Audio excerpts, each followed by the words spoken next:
Hello, welcome to Country Stitchers. I'm Liz.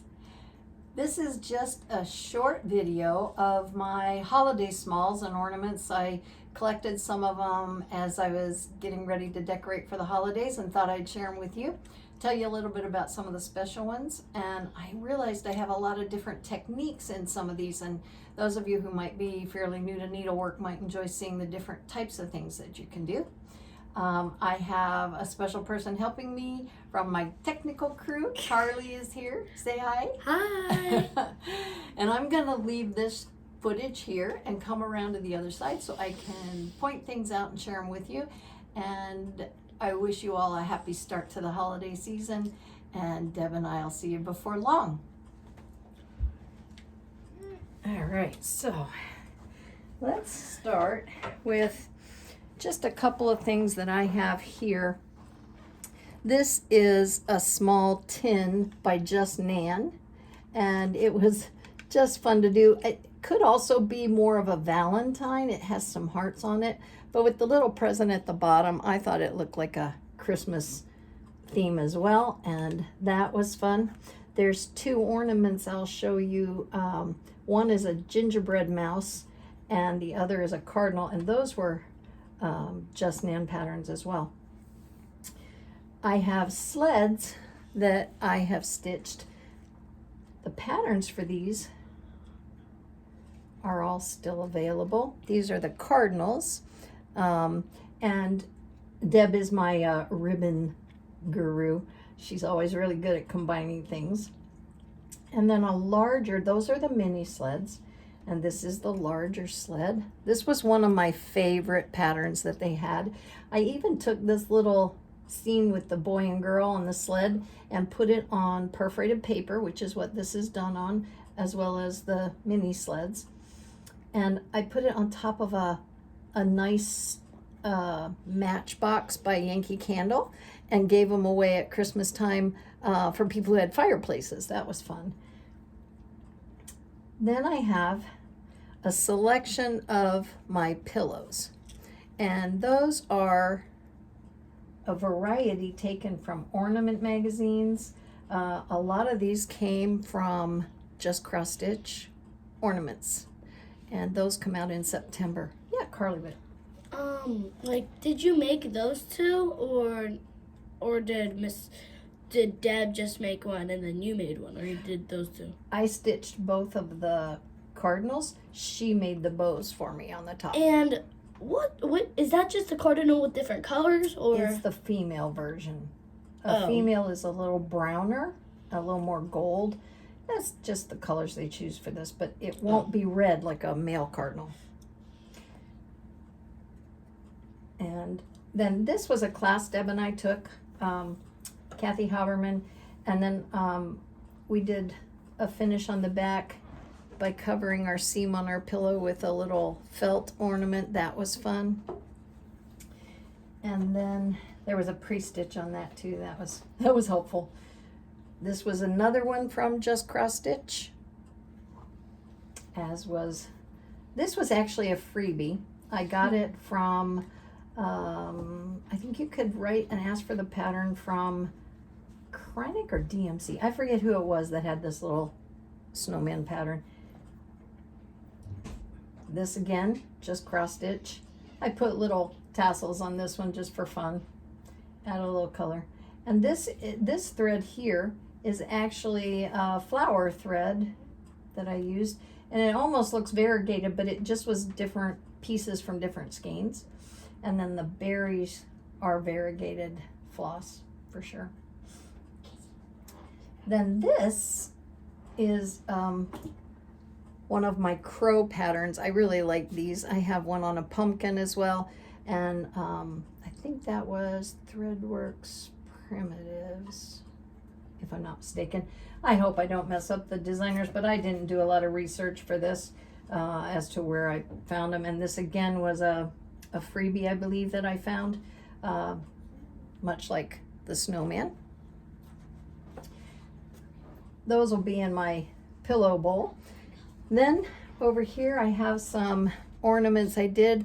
This one is really interesting. It's a punch needle, and it's a Santa, but he's mounted on like a star box, but it's one piece. It's made out of like paper mache. And I happen to have that because I saw it once on sale, and it was the perfect size for that Santa when I was finished. So I then added a chipboard on the top to mount him and give him a little bit of a white, like it's a light gray chipboard, and then the box itself I covered in the blue, and then I put little French knots on his punch needle points there. This one came from one of the magazines from Jeremiah Junction, I believe, a long time ago. My mom had that magazine. Very Pennsylvania Dutch. I really like that one. And this little one down here is a Lizzie Kate kit. It's Merry Christmas on the back side. I really should have gotten two so I could hang the whole expression as opposed to both sides, because when you hang them on the tree you just see pretty much the one vantage point. But that was a quick stitch and a lot of fun. Now we have some needlepoint here. This was a kit I took when I first, or excuse me, a class I took when I first joined a guild in Illinois, the Mississippi River Valley chapter. Hi to everybody there. We went to a retreat, and the woman who taught this had a shop in Galena, and it was needle pointed background and punch needle on top of the needle point. So obviously we didn't finish the whole thing there, but it was really neat to learn that you could add punch needle to something that was done in needlepoint, not just on stitching canvas. This is another needlepoint. It's actually on counted canvas, and it is a really interesting pattern, very simple to do, and then I just added some red garland to it and some of my bows just for glamour and glitz. And these two back here are also needlepoint. They were from the shop. Stitches Unlimited did a series called, I think they were called Cookie Cutter Ornaments, and this one of course was the hat. And then I have the other one here that's also three-dimensional, and it's, I'm going to move my lambs here, and this one is finished the same way. This is just Dupioni silk on the back on the chipboard, and then this is attached to the top. I did not do the finishing work on these myself, and most of what you're going to see here now I have done the finishing on. That was what I wanted to get involved in. Yeah, Curly. Like, is that supposed to be a bell? Which the one? Yellow This one? one? Yeah. Yes, yes, it's a bell, and this is felt work, and it's very easy to do. Really, the only stitching is the buttonhole stitch, which we had a real laugh about the other day when there were some of us stitchers together talking about those stitches that you never remember how to start. That's the one Deb and I always get confused on. And these are also similar ornaments done with the felt. This one is a tree, again another bell, and I have a tree in all the colors and bells in those two, and the third color that isn't represented here right now is red. And he is over here actually. There's the red bell hiding on the back of that one. But the really pretty one that I did with that technique on the felt is underneath this piece I did, which is sort of my really favorite piece. I'm going to move my little ornament. This little ornament fits perfectly on my chair. I honestly do not remember her name, but she's a little fairy. It was given to us by Pat at the shop one year for Christmas. So that's her. Sure. It's man, it's a collectible, and it's also, she's holding a yeah, tomato pincushion. it's rare.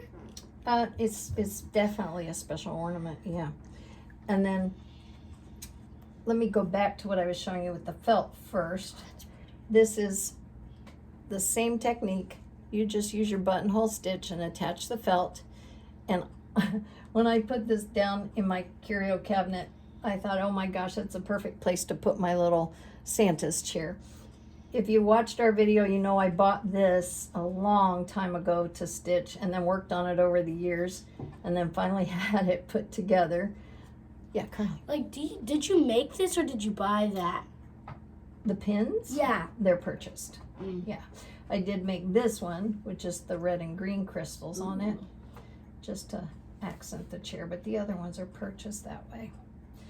And this is just one of my all-time favorite pieces. Once it all came together, I really liked it. And then I'll put her back where she lives happily in the curio cabinet. It should probably show up on my hutch or on a shelf in the craft room later this season. And here you'll see some of the ornaments. This one was just a sample ornament. We put together some little kits when I was helping at the shop, and I did that as a sample for people to see. This one is a Mill Hill kit, and it has beads and floss, and as you can see here, it's on perforated paper, so you cut that out, and then I just backed it with felt on this one, and I used 2 different color ribbon to hang it. There is a little cookie that came off and has to be reattached to the front. It's just a little, like a snowflake almost, that goes on the front. This also is a Mill Hill kit, again on perforated paper. This one is all beaded. There's no floss on that one, except what's used to attach the beads. Then, let's see, I'll keep moving in that direction. Oh gosh, take me back ages ago. I believe this, I'm gonna move this a minute. I believe this pattern was a Stony Creek pattern. They had some ornaments as well as some larger pieces, and I put that on perforated vinyl. So those of you who are new to stitching, you're gonna find all kinds of things that you can stitch on. But this comes with a piece of vinyl to stitch when you buy those cups. I think they were by Charles and Craft, perhaps. But you just center your pattern. And I just did one. And I believe what I did was I did a set of these. I was able to grab this one back, but I did them for Rick's parents one year when we were first married, and gave them some swanky hot chocolate to go with it. And let's see, oh, this is also perforated paper. This was a class we did in our guild at the Delaware Valley Historic Sampler Guild. This was a card, and we took a piece off a card, attached it to the perforated paper, and then we did a decorative border, and then we cut that border out. It was a really neat class. I believe Francis did this one. Anyway, it was really a fun class. And you just wrap the chipboard again and put it together. Yeah. What's perforated paper? That is this paper here with holes in it. All the holes make it called perforated. Like the ones on our tray for dinner? The trays are actually contact paper that are done on spongy stuff. It's not really perforated, but the holes are similar. You could stitch on those if you wanted to. As long as you got holes in rows, you can stitch on it. I have my audience outside the window while we're filming, entertaining Carly. It's my husband poking his nose into the camera out there. This one, I would really embarrass him if I could actually turn my camera and get him on film. He'd go nuts. This is over 1, and it's 40 count, and it's so tiny, but it's by Homespun Elegance. It's just a little section of one of their Christmas patterns put onto that small count and made into one of those Tim Holtz stopwatches as an ornament. And I added beads to make it kind of like it was snowing inside, just for fun. And I put a bead on Rudolph's nose. And I forget I think it was Sandy, our friend who was doing that one when I first saw it, and it just was too much fun to not try. Then I have this one, again, a kit. This is by Old Colonial, and it comes with the brush, and you just stitch Santa's face and the bottom of his hat and wrap the fabric, and I put a little bell on there. I did use a different cord for the top because I had some metallic cord. Where did you get the tree at that holds all of those? Oh, honey, I don't remember. Probably someplace like Hobby Lobby, be my guess. But that's a good question. I'm not sure.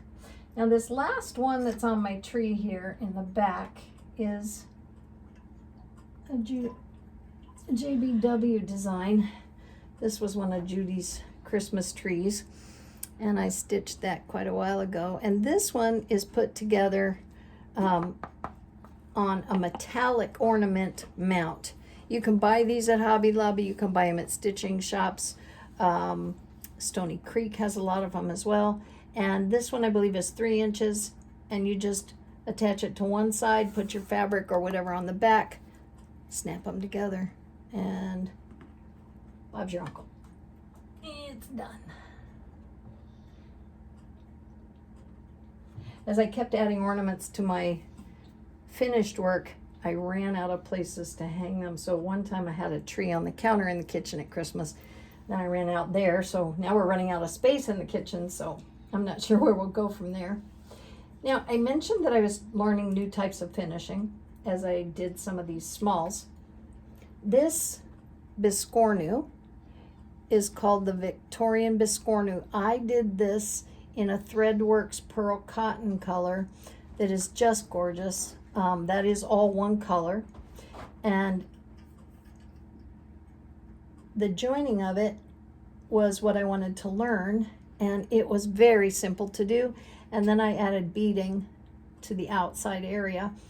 And I couldn't decide what button to put on mine, the green or the red, so I put the green on one side and the red on the other. So depending on what mood I'm in, these are beads that I did on this side. And then I did the button on this side. And I've just got some Christmas counting pins. Then I have another pin cushion that Deb and I did along with Kathy Haberman. She did a tutorial where she showed you how to make this little ornament. So we stitched it and put it together with her class and learned how to do it. It's a very simple stitch. And then you mount the top onto some chipboard with matting. You use some batting discs and you mount it, tighten it up. You have a nice wooden hoop, and then after you've assembled the top part, you just cover the back and your work with a piece of chipboard covered in fabric. So that was a very different finish. This was a kit, and I'm pretty sure it was Stitch, Summer Stitch Works? Summer House Stitch. I think it was Beth's pattern.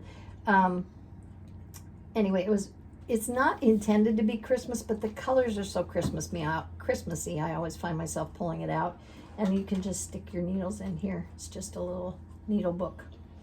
That was really fun to do, and I really enjoyed, again, learning the finishing on this because I finished that one by hand as well. Myself, I should say. Now, here comes some fun.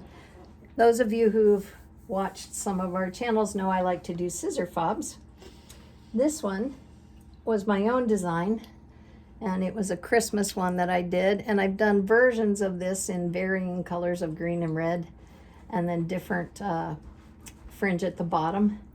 And then a friend, Pat, who was in my Round Robin group when Deb and I did Round Robin early in our channel, she sent me these scissors one year, and they matched perfectly, so they've been on my fob ever since then. And then there's this one. This was one of Deb's favorites, and it's the Snowflake fob. These that are kitted like this are Fern Ridge collection, and this one was theirs And I really like this one. And then I have another one, and this takes us into another side of Fern Ridge Collections. This is the fob I first did, and it's a stocking. I really liked that, but then I noticed that they had this matching stocking that went with it, so there was no way I couldn't do the whole thing. And this is, again, a felt work. Most of your work is nothing but buttonhole stitch to put it together. I believe you cut your felt yourself on this kit. And I really like the back of it where it has the fabric inside the black toile. That was fun to put together. And again, it continues to grow my list of things that I have tried to finish. This was my very first pin cushion. Oh, wait a minute. This one is by Just Another Button Company, and they always have these really neat buttons and pins with their kits. I believe I bought this set separately from the, they called him the either Santa Elf or Christmas Elf, I think was his name. I don't have the bag with me, but again, all the finishing techniques that I got to try on here, a lot of fun. And, oh, here's one I did, again, from the Just Cross Stitch Ornament series. This was one of the ornaments they had, and I happened to have the charm that went with it. And so I finished it and put it in the top of this little box that I had. I finished the outside with some sponge painting, and then I put a clear coat over it. And then I made a little pin cushion to go inside, and I magnetized the bottom so you can put it in or not put it in. I like it just to keep my scissors from sliding around if I drop it into a project box, or even just to put my needles in. So that's a fun one. And now we're moving into the last of what I pulled to share with you. I did do that one, yeah. And let's start by me telling you a little bit about these two ornaments. You might recognize that similar pattern because it's the same one that I did on the box. Yeah. No, it's okay. This one is on Graziano fabric, and I stitched that over one. So this was very tiny stitching. Has a snowman, a little mitten, a cardinal, a tree, a Santa, a snowflake, and then the word joy. That is again from Just Cross Stitch Ornament Magazine. I told myself one year that I wanted to try to find an ornament out of each magazine, just one, and make sure I had it on the tree. So I'm not sure how far I am in the list of all the ornament magazines I have, but I've gotten pretty far into it. So that one was special to me because that house is almost identical to the front of our first home when the kids and I moved to Pennsylvania. So that was really neat. We never had quite that much snow on the ground here, though. That year was light, but oh gosh, we got snowed in that house one time for 4 days, Carly. We couldn't get out of that driveway. They had come through and piled the snow so high at the front of the driveway that we had to go up to the neighbors to walk around the snowbank that had drifted in. And then when we got back from walking to the store, which was probably a mile or so away, we had to throw our jugs of milk up over the snowbank into the back side of the snow so we could walk around and then pick them up. That's how high the snow was. No, because it's all soft snow, so we were just, up and over. So it's not like hard snow, it's just soft. Yeah, it was just, yes, it was a lot of it too. Okay, so I told you about that one. Then the one over here with the blackbird and the Noel and the Quaker stars, that one is also from an ornament magazine. Now, in the center here are 3 patterns. They were called Christmas Sampler, I think, by Abby Rhodes. And The first one goes A to G and has really pretty Quaker. They all have really pretty Quaker symbols in them. The next one goes from I to Q. Nope, there's an R. And then the next one is S to Z. Anyway, I really like those, and I had Faye Rigsby finish those for me. I don't get those, like S to Z or... A sampler has letters on it usually, or a particular design, multiple ways, or colors. So this one is a sampler using the alphabet, and all I was saying is that this stocking only has the letters A through G on it, because this one starts at I and goes to R, and then that one starts at S and goes to Z. Oh. That's all.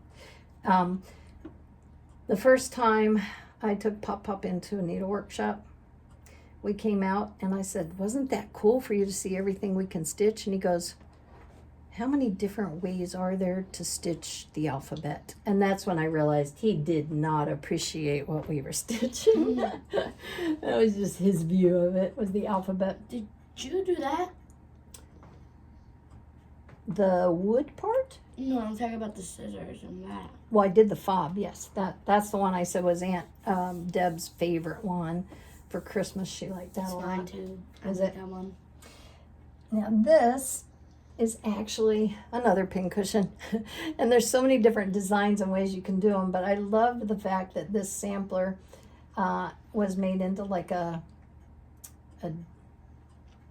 what would you call that? I'm not exactly sure what to call it, but that man that has those rolls for food, and it's like a marshmallow man. The Michelin Man, like on. It could be that roll. Yeah, I guess. And again, it says Merry Christmas. It was an extra pattern on a pattern that Donna at the shop, a friend of mine, got, and she wasn't going to stitch it, and she asked me if I wanted to stitch the extra piece, so I did. Anyway, that's that one. And then this one you saw in a video, it was a kit of spool ornaments. You could do a green or a burgundy, and I chose to start with the burgundy. I added the braid around the top and bottom after I attached the stitching to the spool. We painted our own spools. They come natural, and then they come with buttons. So anyway, the kit was fun, and I haven't done the green one. In fact, I'm not sure I'm going to do the green one. That may be available for some viewer of ours to actually stitch. So keep your eyes open for that. And I think, looking around, I did just describe that one. Oh, you did? I did. So looking around, I think we've touched on all of them. Well, you forgot one. That one. Those two. No, I did talk. Well, I did mention they were there. I didn't take them out. This is the Just Nan mouse. She's the Christmas mouse. Oh, she is. And she's adorable. And that's the cardinal. And that was, I believe, also a Just Nan pattern. I think I mentioned those briefly as I was on my way around, but I may not have. So thank you for reminding me. I'd hate to have left those out. I do stitch those mice. I have a couple to put together and several to still stitch. Have some Halloween ones. One, I think I have a Queen of Stitching, I think it is, that's a pink one, and I haven't stitched her yet, so I'll have to get busy. But anyway, a nice small start to a really special season. And we're going to be putting these things around our home, and I hope you're going to decorate yours. Sure. Before we all leave. Well, guys, I'm saying goodbye, and hopefully y'all like what my grandma did, because this takes a long time to do. Which part takes a long time? Setting it up and doing it all. The video. Because she said when we walked into the door when we were at school, when we came back from school, she said, "Don't touch the table." I said, whatever you do, don't knock the table. It took me a while to set up. I can tell. Fortunately, we got through and we didn't knock it down after it was set up, right? Way to go. All right. So anyway, again, a very nice holiday season, and we'll be seeing you again as the Country Stitchers before long. Have a nice week. Bye-bye. Let's say bye, Carly? Bye.